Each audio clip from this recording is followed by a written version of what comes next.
Welcome to episode 9 of this Shadow Empires Let's Play series. My name is DasTactic. Welcome to the channel. Welcome to the series. Hope you've been enjoying it so far. It's been good to sort of see so many people actually getting into Shadow Empires, one of the best games that's come out in recent years.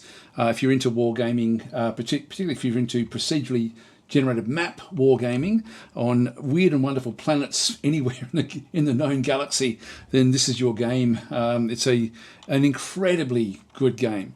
Now, there's a lot that we have to consider. We are basically at the end of pretty much I don't think we can attack much more, to be honest. I think we didn't achieve our objectives. If we just sort of scroll back down, it's a bit of a mess to sort of see where we are. Let's have a look and see if we turn off the unit. So I'll just press number 1. You can sort of see we've got like a few isolated spots where we've actually been able to sort of isolate some units. Like there's a group of armoured cars that we've got surrounded. There's another group through here in the Mabario ruins, for example. We're being attacked from two fronts now. We've got a front coming up this way from this particular group. This is the Vapilian Republic, and back and through here, this is the one, Mabario Pax, which were friendly with us, but then we attacked them. So we're certainly the aggressor, and we got to the outskirts of Robespierre, but we're not going to be able to break in. It's just going to be way too hard. So I think we've got a few things we can consider. This is a game, I should point out, I'll go through what a lot of people talk about with the game. And a lot of people actually get frustrated with it when they sort of start playing it because they think, oh, the AI is cheating all the time and, blah, blah, blah, and that sort of stuff. Is it cheating? It's playing by different rules. And one of the great things about this game is that the Vic, the developer, has not tried to hide what those rules are. Many games, most games, nearly all games actually will have some way for the AI to be able to compete with a human player. And so there has to be a different set of rules for different games. The difference with Shadow Empire and most other games is that Vic, the developer, has explained exactly what they are. I think I might go through them at the start of this one, just so you can sort of see what the rules actually are, because that will then indicate why I'm going to be doing certain things and why it's important to look at what the AI can and can't do to be able to then sort of foment your strategy. So let's go through this in a bit of detail before we do anything else. So I do actually have this is in section 5.18. This is in version 1.2 of the manual, by the way. So this is the AI rules differences. And so it's page 359 in the current thing. But if you have a look for AI rules differences, you'll actually sort of then find a detailed section on what the AI can and can't do. The AI partially plays with the same sort of rules as the human players. It doesn't cheat with everything. It's not even cheating. It just has a different rule set for the way it does actually work.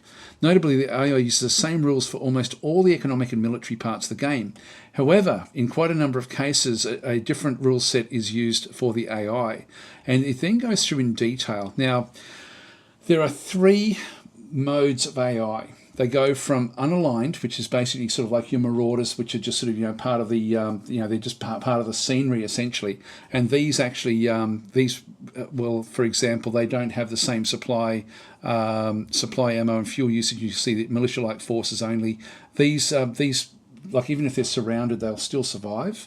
Minor regimes will have the same sort of parameters of the militia-like forces only. So they're essentially they can be surrounded but still live off the land. So they're much better at living off the land. But what we're really interested in here, because these don't really matter that much, they're easy to deal with because they don't really grow. They're sort of stuck with what they're doing, and once you get tanks, you can pretty much roll over the top of them. Where it gets different is the major regime AIs. And this is actually where people actually do think, oh, it's not fair, they can build roads wherever they like and blah, blah, blah. I'll just go through what they actually are. And so combat, it uses the same combat rules. So the rules to attack and defend and all that is exactly the same. In fact, all of them use the same rules. The difference here is the AI danger zone, however, does not increase due to combat. And so the cities don't have a danger aspect to them. The cities themselves, the running of the cities is abstracted a little bit more easily to manage, it's like a 50% point. And if you play your cities and your characters well, you will have an advantage over the AI. if you play them poorly, the AI will actually have an advantage over you. So that's sort of how that one does work. So the danger zone, they don't actually have a danger zone. The human player does actually have that one. So so this is actually one of those things where, like, that is a negative, of course, for the human player. No doubt about that one, but a lot of these changes can be a 50-50. This one's not a 50-50, by the way. Production and construction, they still have to produce exactly the same way that you do. They still have to build everything and do exactly what you do in through there. Supply, ammo, and fuel usage. This will surprise a lot of you. Same rules for the major regimes, not so much for the minor regimes or the unaligned, but the same rules of supply, ammo, and fuel usage are exactly the same. So they don't get free fuel, they don't get free supply. They have to supply their forces. Where the difference is the logistical network. This is a big one. This is the big thing that the AI does have. They have free dirt road construction. They can basically build dirt roads wherever they feel like it. Now the AI does have an algorithm of how it will do that. It won't just go, it used to be just spaghetti everywhere. It no longer does that. It now sort of is more constrained with what it will do, and it will actually just destroy roads as well if it doesn't think it needs them anymore. So it does clean up after itself. Back in the early days, it was everywhere. And this one here, free logistical points and action point range on its cities. Now what this means is that whereas we run out of logistical points as we get further away from the cities, like, maybe after about sort of 20 hexes or something like this, we start to then sort of get like a rust effect or a action point effect on the logistics. This doesn't apply for the AI. So the AI can still have full logistics at any distance on the map. Now, again, this is to make the AI play more aggressively. And so these sorts of things are for the AI to be able to compete with the human player. Again, I don't have a problem with this because without it, the AI would just stick around home, and they wouldn't be anywhere near as fun to play against. So just be aware these are probably the two big things that the AI does actually get. Then we've got things like organizations, text, models, and formation types. There are no organisations for the AI. They does need to produce bureaucratic points though, so it still has to produce the bureaucratic points. But bureaucratic points are spent on buying texts, models, or formation types. Now this basically means that there's no leaders. This is where the human player, as long as they don't botch it up, will have an advantage over the AI because we'll be able to do more with our bureaucratic points because of the leadership bonuses that we end up getting.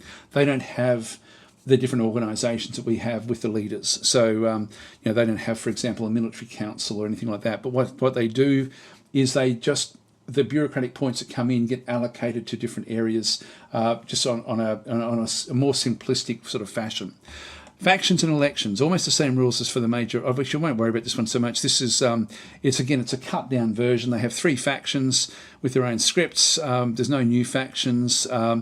When the leader of the faction wins the election, they become the new supreme leader. So for us, for example, the benefit we actually have is that once we actually have a supreme leader for our regime, even if their party doesn't win the election, if their faction doesn't win the election and is the ruling party, we still get to keep that supreme leader. They don't. So they actually lose that particular leadership.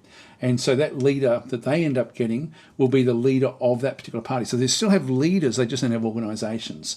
And in this case, the leader is going to give their own sort of bonuses or negatives and so on and so forth. So again, you can use this to, if you're playing a political game, you can actually then just, try to sort of do something to end up with someone weaker or stronger, whichever you sort of prefer, in the way that one does play out.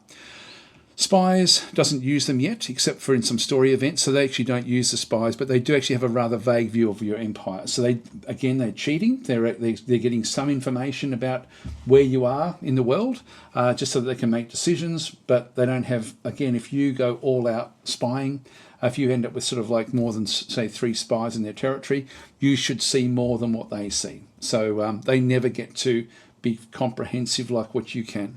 So decisions and story modules will not be confronted with them. Leadership relation levels, so separate calculation method. Governor not impacted, so positively or negatively. Again, this is something, if you've got a positive governor, you're going to be ahead of the AI with this. Skill rolls are not impacted positively or negatively, again, based on, again, if you manage this one well, you've got an advantage over the AI. Regime profiles and unit feats. So use the same rules for profiles and related unit feats. So that's the same as for a human player. And they also get the veteran, sergeant, lieutenant, and captain unit feats with time. So they end up sort of grabbing these over time. Treasury, credits, and trade. So easier rules and no credits need to be paid for salaries or recruitment. So they can. That's why often you'll actually sort of find that the AI ends up getting biggish armies like fairly early, particularly if you're sort of playing at harder difficulty levels, because they don't actually have the same constraints. So yes, it's cheating, but it's there to actually make them competitive. Trade rules are exactly the same as for non-AI players. Okay, so they've got the sort of trade in through there. Colonists, workers, population, and recruits can shift population more easily between them, and recruits follow the same rules as the human player. So stratagem, so only has access to diplomacy and posture if a profile is right, so different stratagems in through there. So the stratagems, it really is only using like a very, very cut down version, like a range of stratagem cards that the AI can then sort of go and use. So we have, like, for example, things where we can train people up better. We can bring different people into different roles, eat more, better than what the AI can.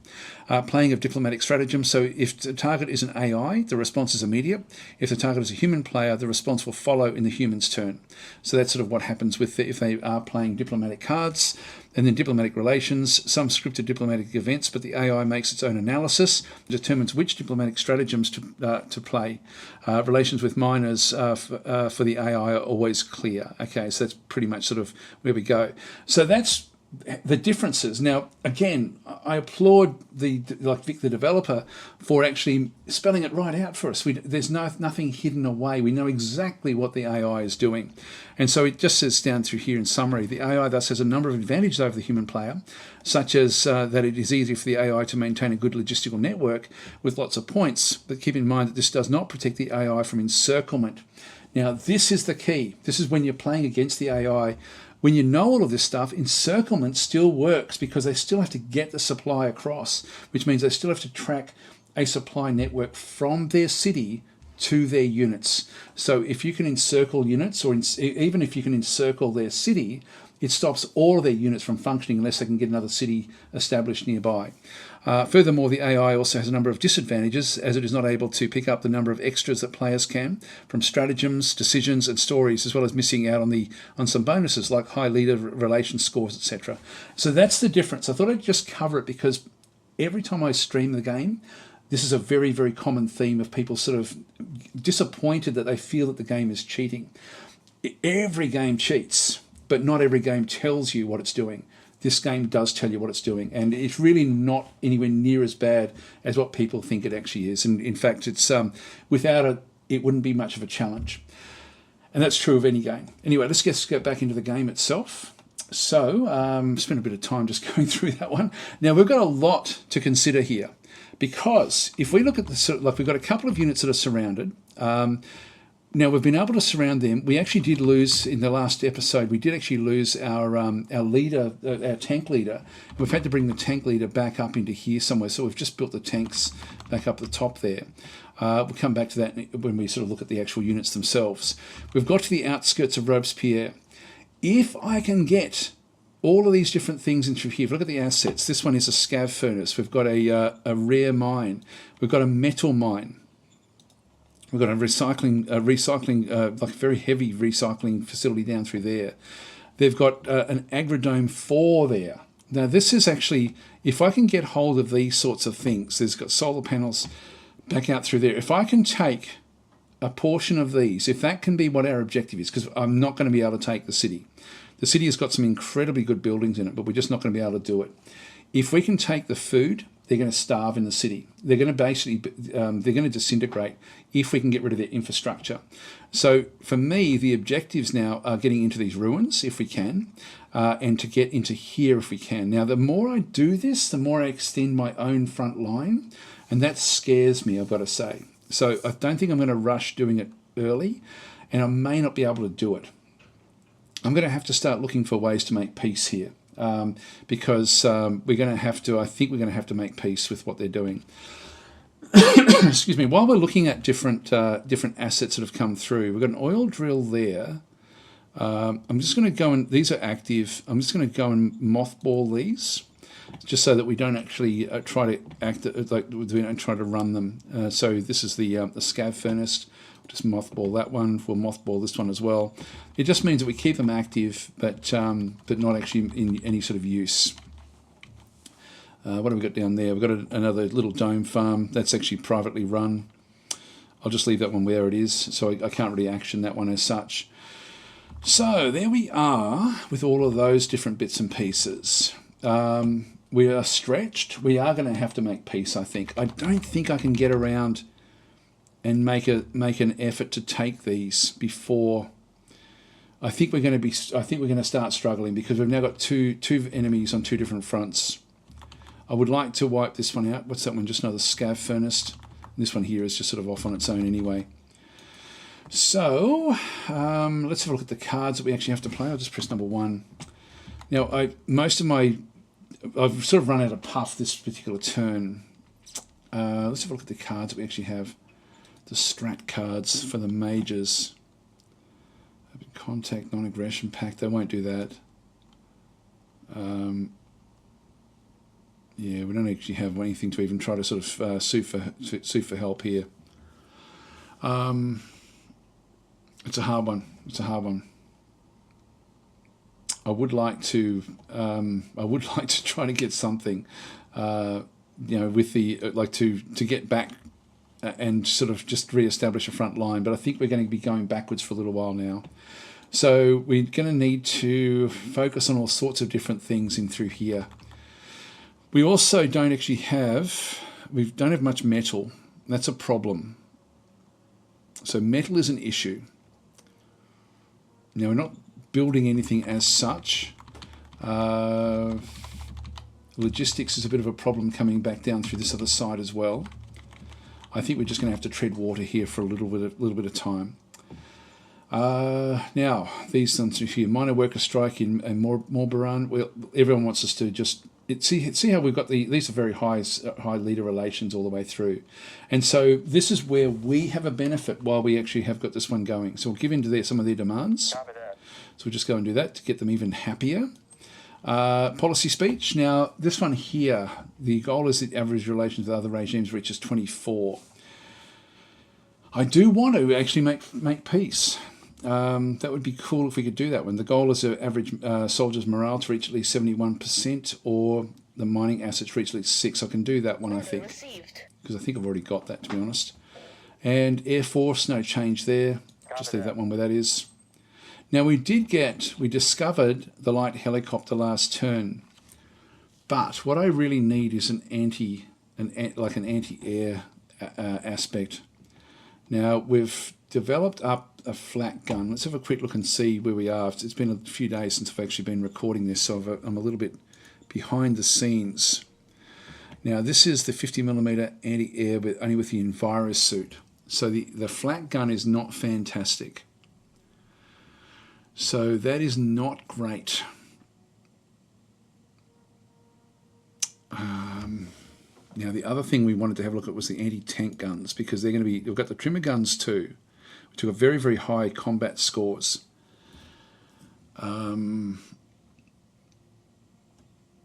You've got combat armor on that one there. Probably want to make this one obsolete, I would guess. If we just go and click on that one, yeah, we don't have anyone, no one's using that. Just go to all, just make doubly sure. Yeah, there's no one using that first one, so we'll make that one obsolete.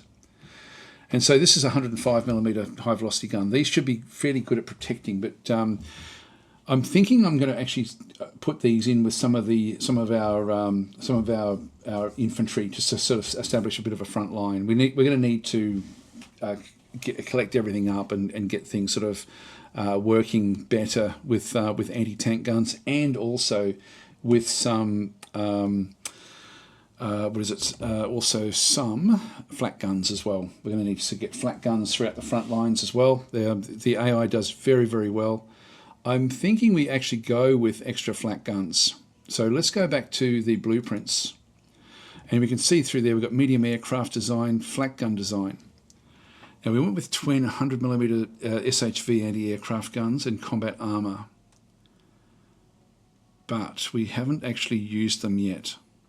So this is the one that think I actually want to be using the anti-air range is 2 hexes. If we go back to there, it's still 2 hexes. Go back to there, it's still 2 hexes. 50 is only 1 hex. But that one does it does good soft attack, good hard attack. So that's actually, what about the anti-tank guns? So the anti-tank guns and the flak guns, the flak guns actually are pretty damn good actually, even for defense, like just for normal defense. It may be best for us to not even consider the anti-tank guns, just to improve our flak guns, and then just use them for anti-tank as well. So I think we might go that way actually. So combat cost per combat round. Now the weight through here, we have movement modifier plus 61 action point cost.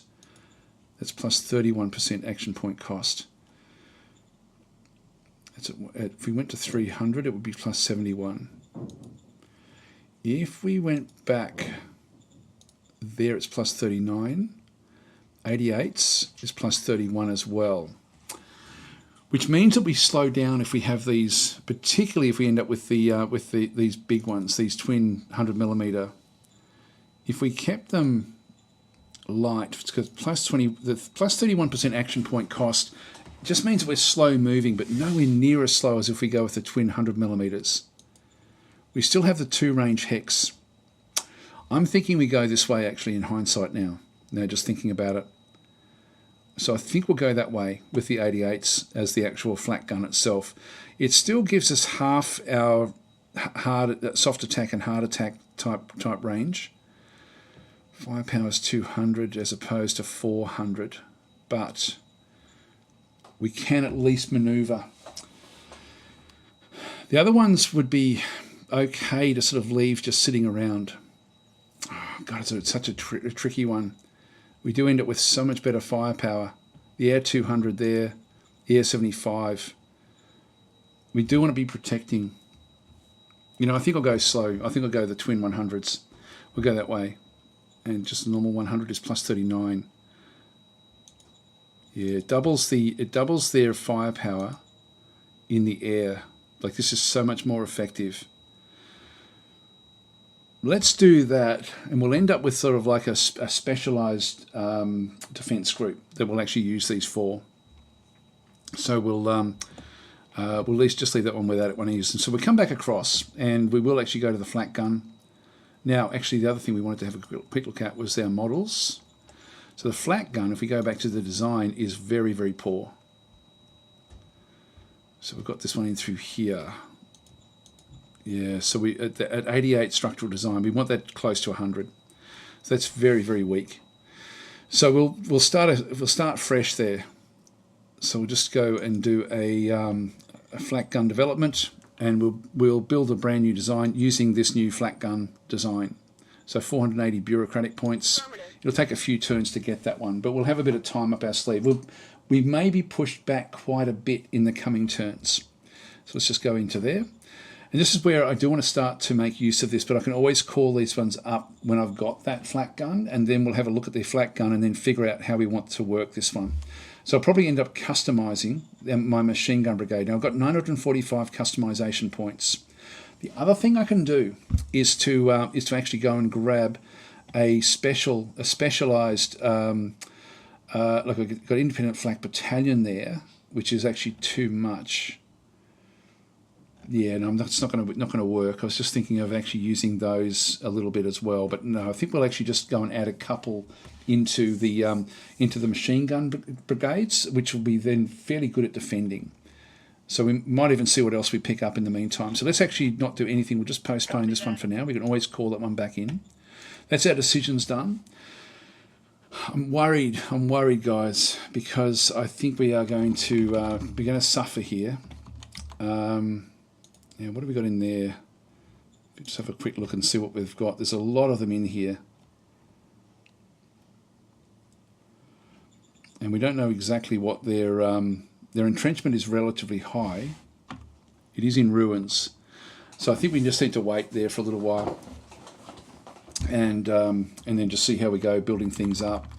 What I might do is I might just go back into my traffic signals and just change. From here we've got 80% going through. I might change this one down to 40%. That way we'll push more of it down onto the right-hand side of the map. So we'll just have a little bit coming across this other side. So just go back. So that will then mean that there's less going down this way and more going down this way, which is where we sort of want to end up sort of. And if I'll probably end up getting another machine gun group, just to start to sort of move on out. So a quick look at our replacement troops. We've got more than we need there. Light armour. We need to get a couple in there. I'll just get a couple more because we'll probably be replacing them, I would guess. Armour is okay. We've got extras there. Machine guns are okay. Buggies are okay. Everything's okay, actually, so that's not too bad. So we are stretched. We are stretched here indeed. And we will try to then sue for peace back in through this other side. I think we've done everything we need to do. I think I'm happy enough with all of that. So let's just go forward. End our turn. Hopefully I didn't screw anything up.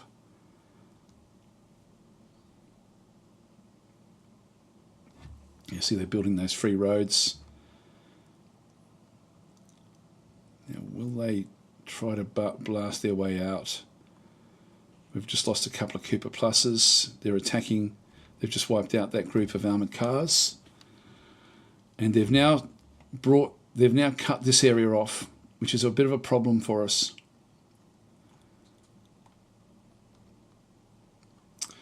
So now we're going to need to get out of there. But it's going to be very hard because we're not going to have much. In fact, we're losing a lot in here. The blitzers are down. We've lost a lot of them. Yeah, they're pushing us out. So this is where we went too far. We've failed, basically. So now we have to find a way back out and to sort of move our way back out of this little salient that we actually had. And we may have to blast our way out. There is still a pocket there. We killed 200 infantry, 10 tanks, but we lost 300 infantry and 80 tanks. So 8 units of tanks. We have 2 decisions and 76 reports waiting for you. So not good, not good. And I was a bit worried that this is what was going to happen because we didn't make it. We didn't get close enough with enough firepower. I thought we were. The AI has improved dramatically. Just keep on going. So mining assets at 7 levels, which is more than we promised.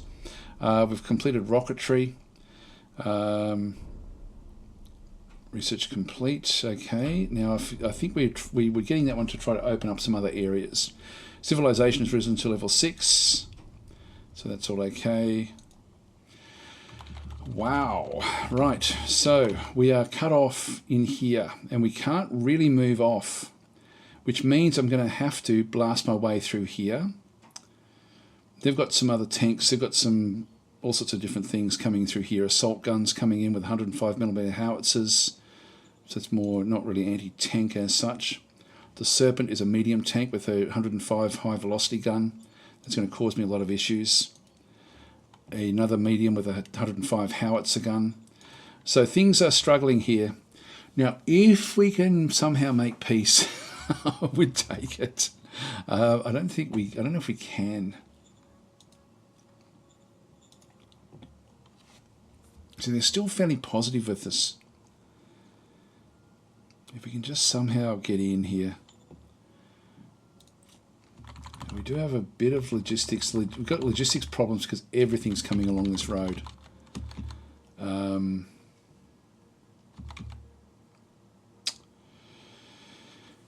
Yeah, we need to somehow bring all of these back home again. I'll just go back out. Just go back to movement. And we need infantry. Infantry is now the key. We need to get our tanks out of here because they're not going to do well. We should be able to finish this group off. They're starving. So we might as well clean that area up. I've only got 2 decisions to make. Military Research Council a research objective. So we've got gas-powered small arms, radiation filters, or research nothing. So let's research nothing because we want them to now, if we go back into the management screen and go across to techs, we now can start to discover more of the military techs in through here, which is what we want. So I'm just going to go and basically stop everything. Now we've got the rocket engine has been discovered. So we've only got one discovered in through that side there. Actually, no, the rocketry in through there. So we now have 3. That should have. No, it must be 4. We must need 4 of them. Anyway, let's just go back and we'll just now try to discover the others. And so we're just going to go back again to our map and just go no research at all. All right, and then the new commander for the first light armor. Now, I would like someone relatively good. This is a cap 2. No real war skills in through here. He's not fantastic. We've got a lot of political points in through here, so we can actually go and change this one up. So let's just go and go back to our leaders and just see who's actually available that might be a good one for this particular one. So if we go to command skills and then go to operational command, and we just sort by that. Now we have the commander of the 1st Machine Gun Infantry Brigade does actually have good operational command, but he's only a cap 1. The commander of the 2nd Light Infantry, Hannibal, is also only a cap 1. I think we'll just stick with what we've got. If we have a quick look at Yevgeny. Yevgeny does actually have good skills.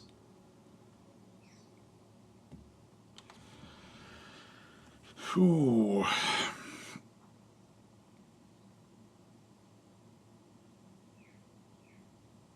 He's quite happy.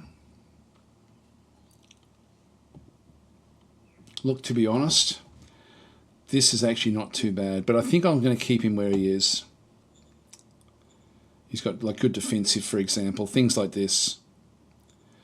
So we'll leave him where he is and we'll just go back to the map. The other thing we could do would be to go to strat cards and go and grab from the nation. We do have seniors. We do actually have recruit military, which sometimes can be good, or merc. Let's go military and just see if that actually changes things. Drake Shallow Moon. There's a cap 2. He's got good high command skills. Got tank tactics. I'll move him in. He'll be actually okay. So let's appoint him. So Drake is now going to be in charge of the light armor. So after all those problems we actually had, now the other thing we can do with this is we do actually have strat cards, the postures we can actually go and place on this particular one. So we've got ambush, mechanized forces, defense plus 75, other force defense plus 40%, retreat at 10% losses. This means we're going to be moving around a lot more. We'll be pushed back,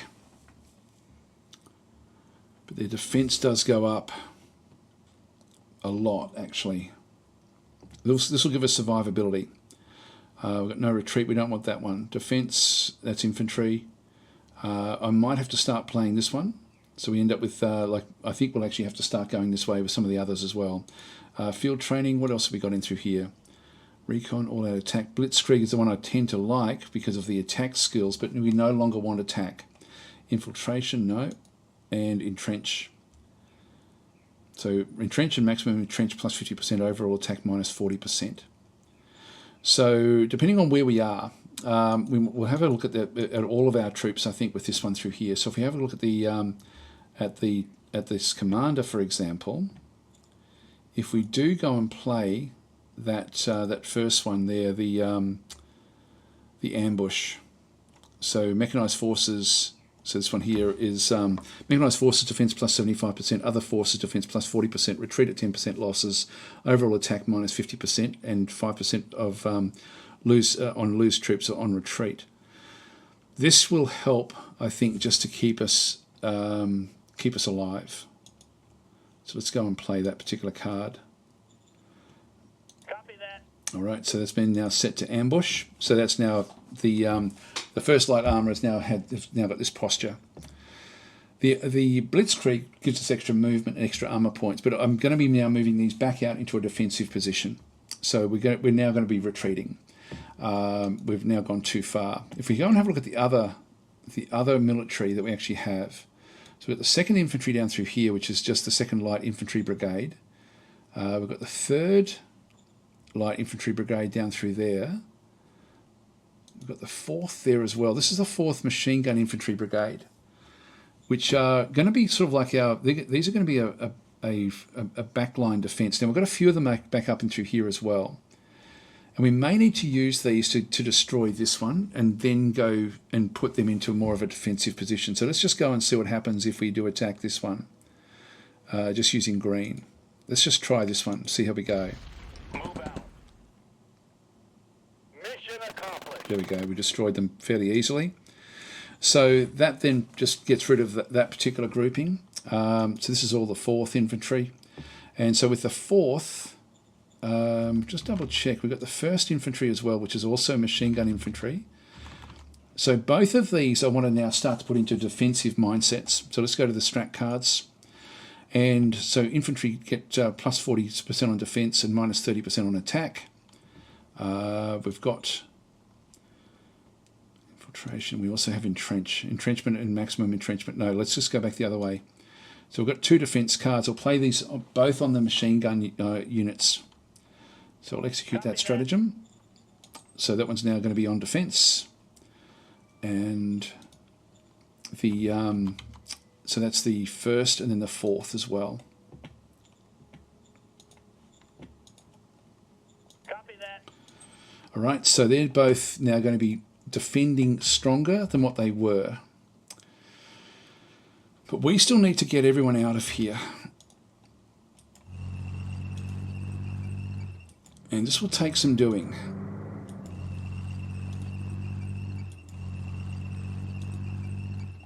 That one may be not able to make it out. Fortunately, that's quite poor with what's actually happened there. I'll just see if any of the others can get out. This one can get out. I can attack this, but in reality, we're not going to be able to do much in here.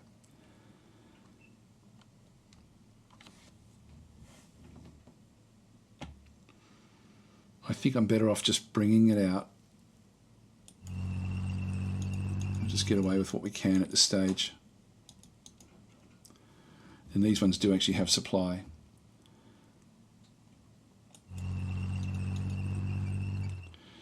This is part of the 2nd light infantry, which is just normal infantry. But let's start moving these up into the front line where we sort of want to start to get defences happening. Now the pink is the 3rd infantry, which is just normal infantry. It's the 2nd that's the one that we want to start to plug gaps. So we'll plug those gaps in through there. The 4th is already, sorry, the 3rd is, yeah, that's just normal light infantry. So they're not going to be as good as some of the others that we actually have. Let's just keep them where they are so they can dig in.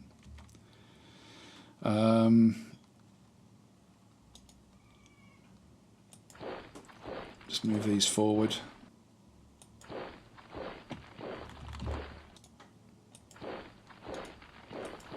Until we can sort of sue for peace.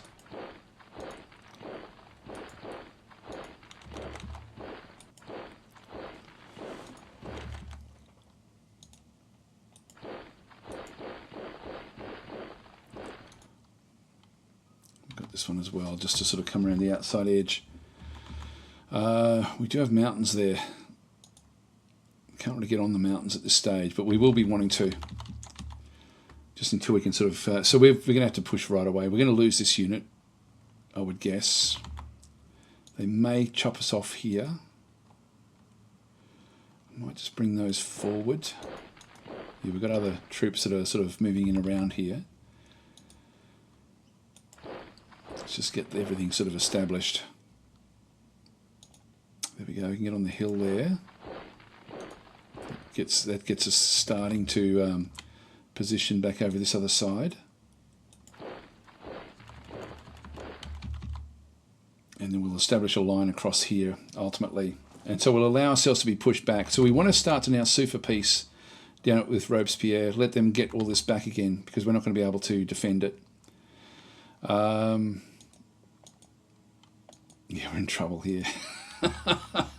We are in such a lot of trouble. These have got 0 guns and grunts.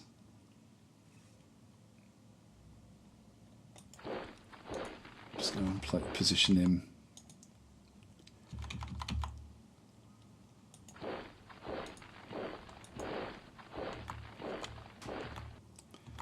Just get these positioned back and through here. God, it's a good game. It's such a good game. Yeah, I'll just keep the others back. Yeah, fuel is going back up again. That's going up at this stage. Now, do we get anything at all?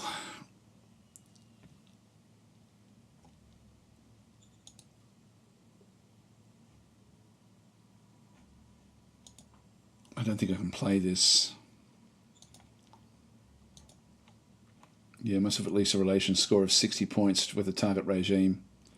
So we're at war. It's still positive though. If we go and back to this one here, this one's still 32 actually as well. So I would like to be friendly with this one now. I'm going to need to do this. Going with 2 enemies was not a good idea. Not a good idea at all. Stratagems, I just don't have anything. Okay, I can open contact again. Open contact so that you can propose deals. Let's go and do that one. The target being this particular one.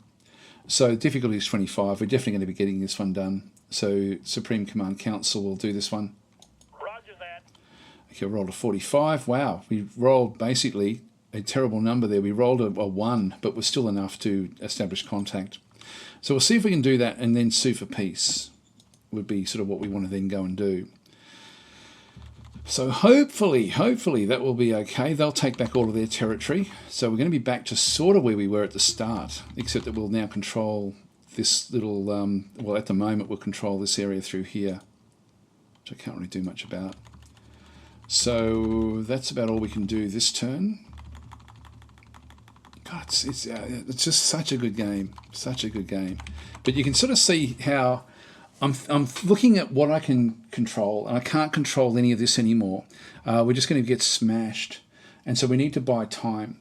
Now, they're going to smash us because they've got infrastructure so close to where we are. They've got aircraft, they've got all sorts of things. So we're not going to be able to compete against these guys. We can see they're already bringing in massive tank forces, much more advanced than what we actually are. These guys over here are also bringing in big tank forces as well.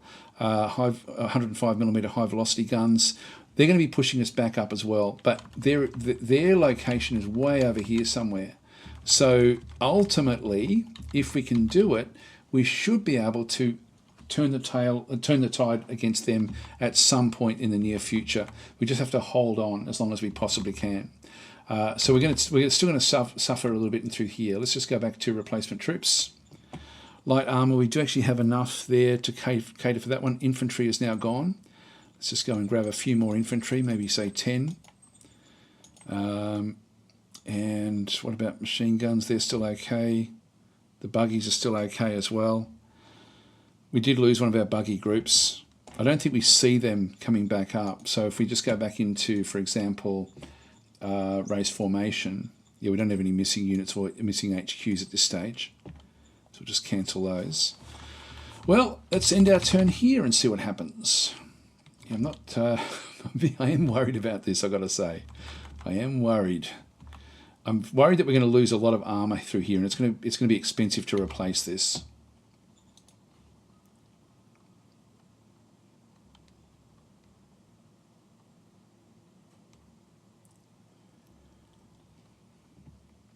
If they can chop us off here, we're in a lot of trouble.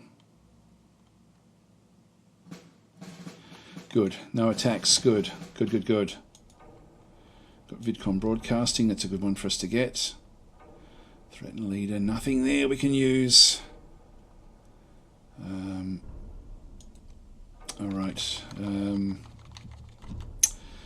May have to get the Foreign Affairs Council, but that does give us a bit of a way to move back out of this location. So let's start to just ease our way back out with these tanks. These are getting some fuel. Let's leave those in there. There's no fuel getting in there. Leave them where they are.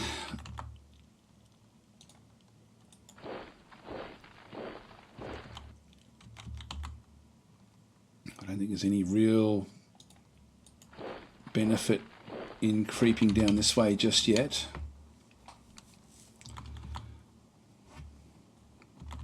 Okay, okay, okay. It's all looking good. Let's have a look at our decisions. So national budget allocation. Let's just leave that one where that is. We don't have a Foreign Affairs Council. Now, I normally don't play with them, but in this case, I think I'm going to have to. I sort of normally have like a house rule of not doing it, but I'm actually really struggling here, guys. So I'm going to break my rule. I'm going to go with, I'm going to actually call the secretary, Elspeth, and say, hey, we need another council, please. Standing by. So a new organisation. Received. And we want to get the Foreign Affairs Council. Received. All right, so Staff Council task priorities, back in through this other side. No changes there. I'm happy enough with what they're doing. Copy No that. changes. Economic Council research objective. Now, there is the university there. I think I will actually get this one.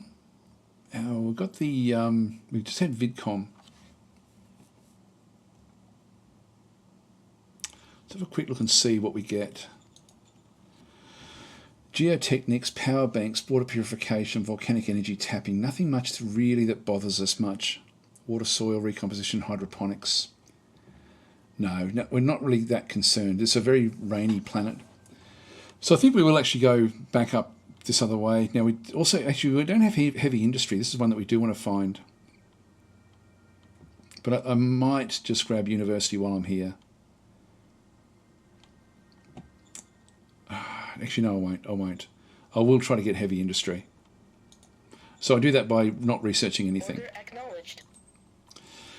Now, national budget. Do we have the Foreign Affairs Council coming in at 10%, which is actually too much?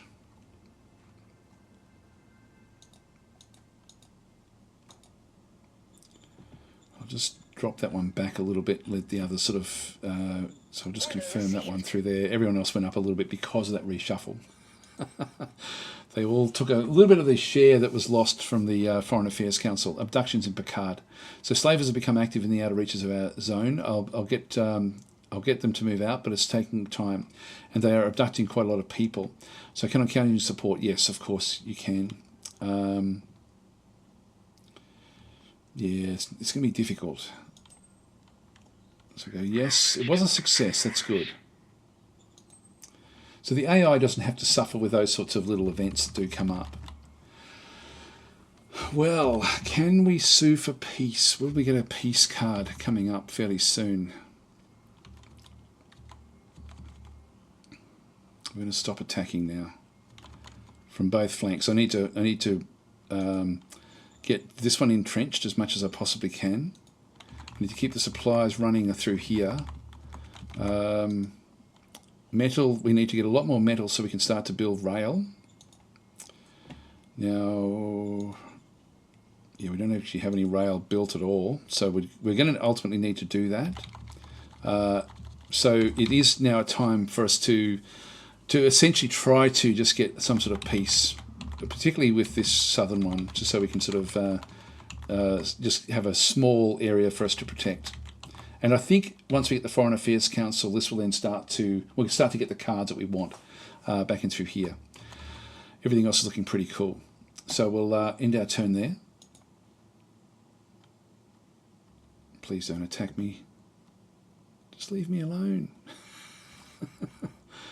Leave me alone. Yeah, they're moving away. That's fine. They are attacking us. We lost one tank. And we lost 5 tanks there. Actually, no, we lost a couple of Cooper Pluses. Again, they're pushing us back out. We killed 100 infantry, but we lost 60 tanks. Elections be held. The old minority won the election with 44% of the vote. Okay, that's okay. And we've now got the new flak gun. So, with that one, we discovered a new tech, the helicopter design. Alright, that's all okay. Support faction, defense.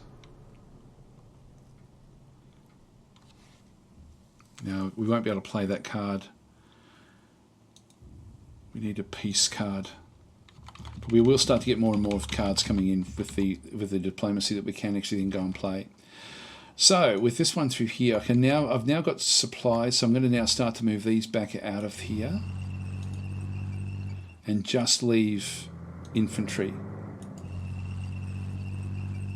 We want to just get a straight line here. So move that one back.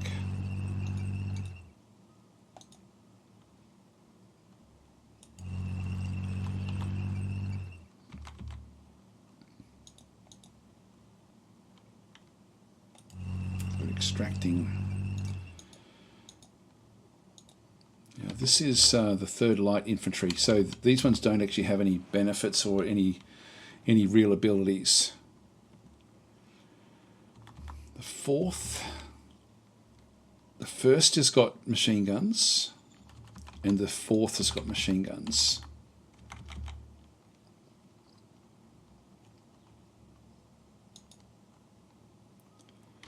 These really don't.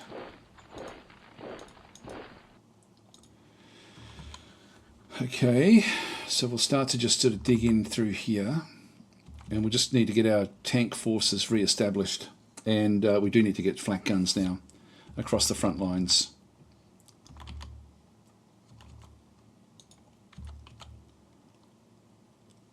Again, this is from the 4th.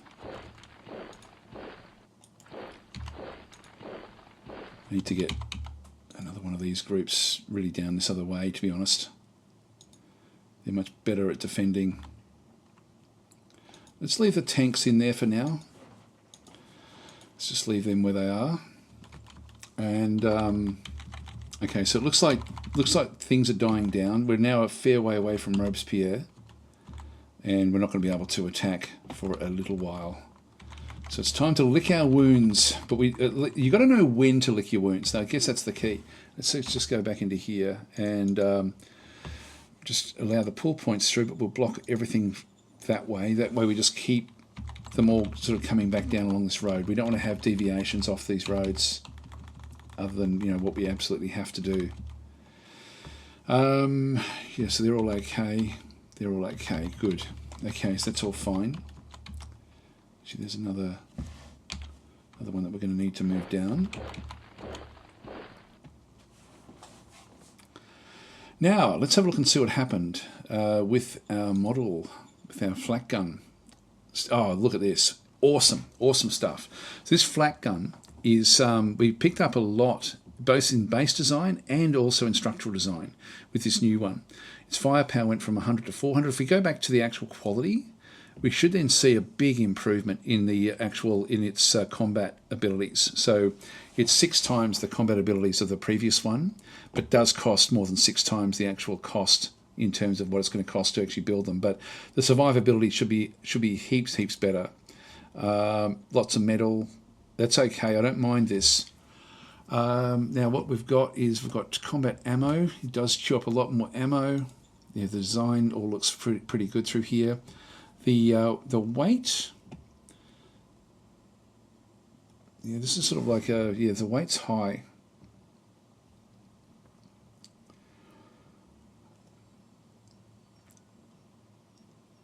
Yeah, this is a good gun for us to actually place as basic defense into our machine gun units.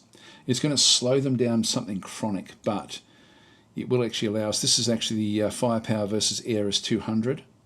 And we can attack at both high and low at 361. So having these spread across the front will give us a lot more protection if we do have to then go and start to do more attacks. And then eventually what we'll do end up is quad guns, and the quad guns will also be able to do similar sorts of things, but not as effectively. So these will actually be quite useful. All right, so that's actually cool, what we've actually got through there. So we'll just go back to there. These other ones, we do actually have some existing flak guns of the old type. I'll leave them where they are. I won't make them obsolete because, like, if I go and click on that one and just go to all, we will then see that we've got 5 of them back in through the 1st Independent Flak Battalion, which we started the game with. But what I want to do is I want to add these to my machine gun groups. So I'm going to actually make a defense group. And I used to use anti-tank guns, but these at least will be able to then defend. We're going to see a lot more aircraft in the game than what we've seen previously. And so if we go back up to our blueprints, no, not blueprints, sorry. If we just go back to the map, go to our decision making. Now, this is all organisation. We've got disease employees. We'll have a look at this one later on.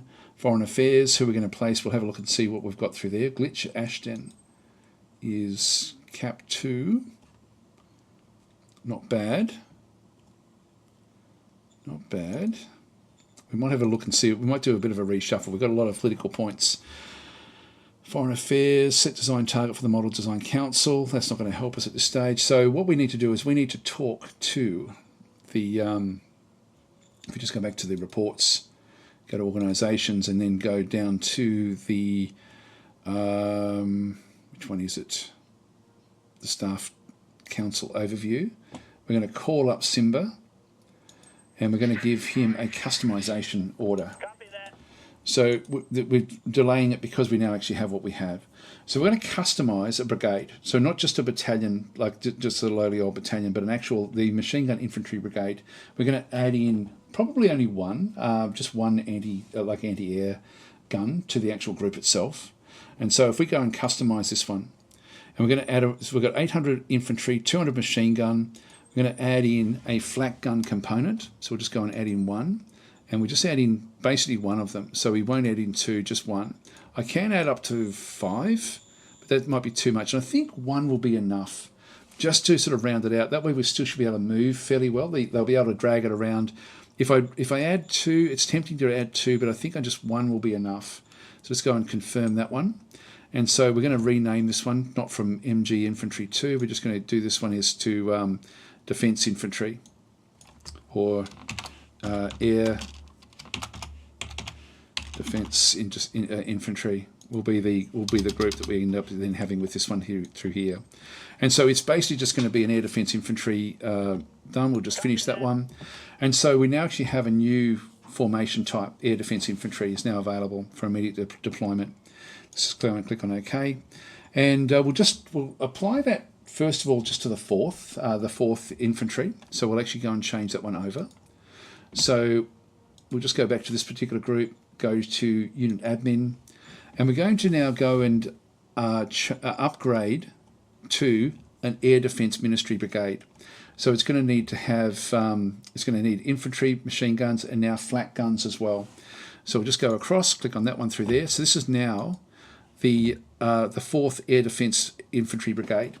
Now it's also going to be reasonable against tanks. So with this gun, it's only one gun, but it should actually help. Now we've got them spread out all over the place, so we're going to have to try to get forces in through here. This is all part of it as well. And so we're just going to now go back up into replacement troops, and we should then find that the anti-air, the flak guns, we need 5 of these. So this is the one, just the flak. 1, 2, 3, 4. That's all we can afford. So we'll grab those. So they'll then be sort of moved out into the frontline troops, hopefully, if they can get the logistics across. And yeah, these I won't replace these just yet. In fact, I don't need those, so I'll probably just leave them back where they are. But these will then end up, the greens will then end up having air defence eventually, if they can get the logistics coming through. And then they'll slow right down. It'll be hard to move them around. Okay, so we've got Defence Model Design Council back through here. I'm thinking of going with the light helicopter. Not that I really have a need for it just yet. Let's have another look. What can we do with our types? The heavy tank would then open up these for me to start to get. Medium aircraft would then open up more of these. The light helicopter will then open up the medium and then the heavy. Let's get a light helicopter. So we'll get that one designed. So if we go back to our blueprints, we didn't put a light helicopter in there. So we'll just go down to light helicopter.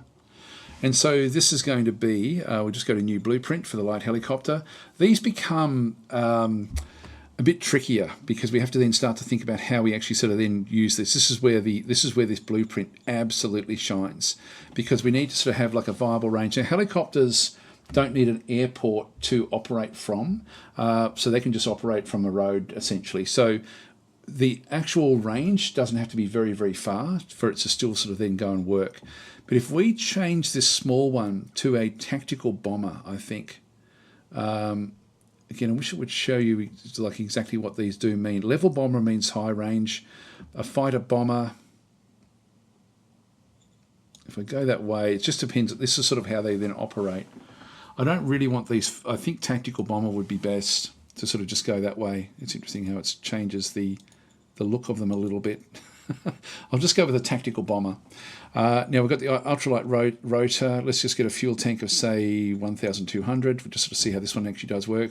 It's 4 hex, which is not really far enough. The air to air, if we go to twin, we'll just go and add those in. The type of air to ground weapons. Now I think, very small rockets, and we have the bomb hatches.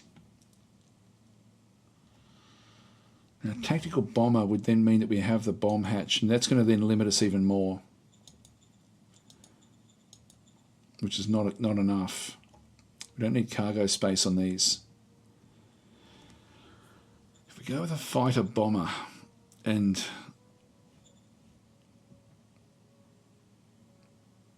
actually no, I'll go tactical bomber. I'll still keep the 500 load there. If we go with a light rotor, that goes to 3, 4, 5 hexes is actually pretty good. So we can't go beyond 3,000 litres. If we go to medium, we go to ultralight, not viable. It's 3, looks like 3 is the maximum that we can then go and get. So if we go with a light rotor at 3,000, we end up with 5 hexes. If we go to 1,000, that's only 4. If I go to very small rockets, that's 6 hexes. So this is 300 firepower, 100 real rate, 30 air firepower, 30 ammo. If we go to the bomb hatch, this is 125 firepower, so we don't lose much there for the sake of one extra. 125 firepower, 160 cargo capacity, 500 real weight, 12.5 ammo. So we use more ammo. I think that's actually not bad. We end up with better firepower. Let's just go with very small rockets. And we've still got the twins. This one here is 60 firepower, 150 air firepower. That's 100 as well. Let's just go that way with. So we'll just go with. Is it a tactical bomber though, or a fighter bomber? It does give it the ability to fight. If I go back, it's only 5. If we save a lot of fuel, if we go back there. Medium is too much.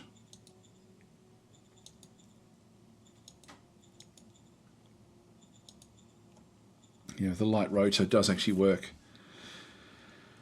I think that works, 5 hexes. I think getting the extra hex will be worth it. The medium rotor, yeah, we have too much weight then for this small design.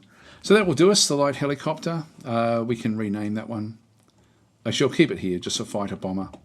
So we've got the very small rockets, the twin high-speed heavy machine guns. So a bit of a multi-purpose helicopter. We'll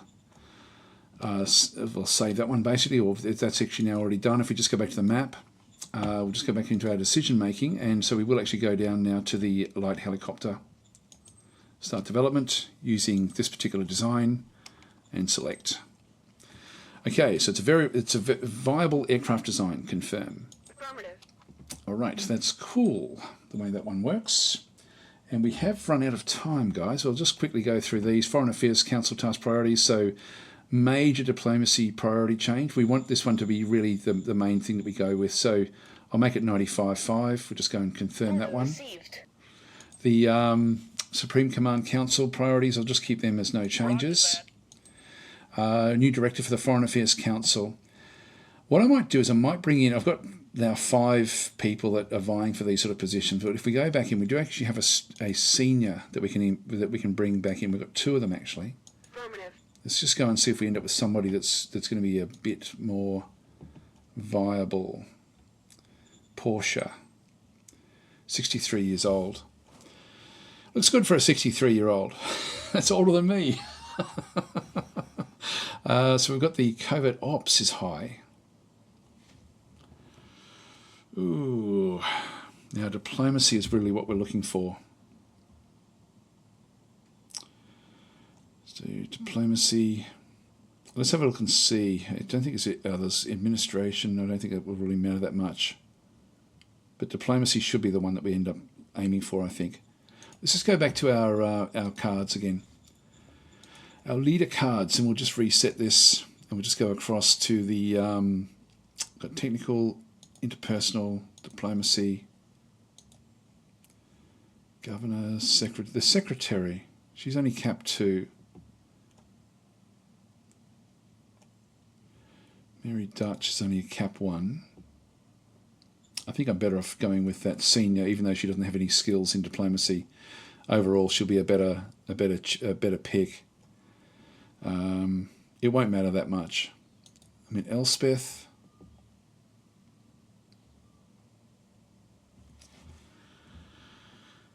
Yeah, okay, so using major regime stories and diplomacy stratagems. You know, if I think we'll just reset that one. Let's have a quick look at the back end. So Portia is only cap 2 as well. Let's go and do that. Let's go and give the secretary. So let's call Elspeth up. We're going to relieve you of your role here. Order received. And we're going to give you a better Order job. received. So when we go back to the map, there she is there. Let's just go and dismiss you. There you are. A point. Order received. So she'll be in charge of the Foreign Affairs Council. So diseased employees could get help. So Military Research Council has a small but still significant number of bureaucrats that suffer from radiation-related illness. They would benefit if we could install special treatment gyms. Yep. So I think everyone's pretty happy for that one. She's actually not really on the roll, but she is actually a leader as such. Let's just install Order them. received. And that's it, guys. So I'm going to leave it here. Thanks for watching. I'll catch you in the next exciting episode. We'll see how we go.